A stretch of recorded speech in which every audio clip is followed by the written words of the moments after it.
এই পৃথিবীতে এসছেন মনুষ্য জন্মটাকে উপভোগ করুন এবং নিজের মন যা চায় করুন। কিন্তু একটা জিনিস ভেবে দেখবেন বা চিন্তা করে দেখবেন, আপনি যে কাজগুলো করছেন সেটা যেন সমাজের কারোর ক্ষতি না করে, আপনি কোনো পাপ না করেন।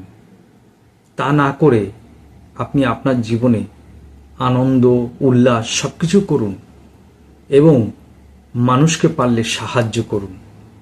কারণ অনেকে ভাবেন যে শুধুমাত্র ফুল বেলপাতা দিয়ে ভগবানকে পুজো করলেই সব কিছু হবে, তা হবে না।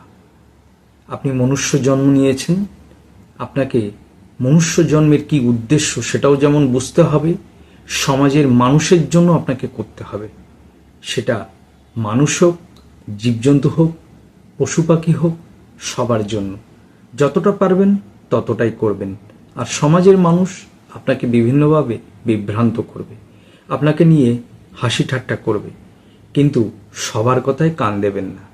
কেউ উপদেশ দিলে শুনবেন, যদি সেটা আপনার জীবনে উপকারে লাগে তবে তার কথা মনে রাখবেন, না হলে এক কান দিয়ে ঢুকিয়ে আর এক কান দিয়ে বের করে দেবেন। কিন্তু এই যে মনুষ্য জন্ম পেয়েছেন, এই জন্মে নিজের যত আশা আকাঙ্ক্ষা পূরণ করার চেষ্টা করুন। কারণ পরবর্তীতে আপনি কি হয়ে জন্মাবেন সেটা আপনি নিজেও জানেন না। তাই মনুষ্য জন্ম নিয়েছেন নিজের সমস্ত আশা আকাঙ্ক্ষা পূর্ণ করে, মানুষের সেবা করে এবং ভগবানের নাম নিয়ে নিজের জীবন কাটান এবং সৎভাবে রোজগার করে জীবনযাপন করুন। দেখবেন আনন্দই আলাদা। আমরা মনে করি যাদের কাছে প্রচুর টাকা থাকে তারা অনেক আনন্দে থাকে, শান্তিতে থাকে, খুশিতে থাকে। কোটি টাকা থাকলেও আপনার মন যদি স্থির না থাকে, আপনি যদি খারাপ কাজ করে বেড়ান এবং ভগবানের নামগান না করেন, তাহলে আপনি ভালো থাকতে পারবেন না, কখনোই পারবেন না। তাই এই জীবনটাকে উপভোগ করুন।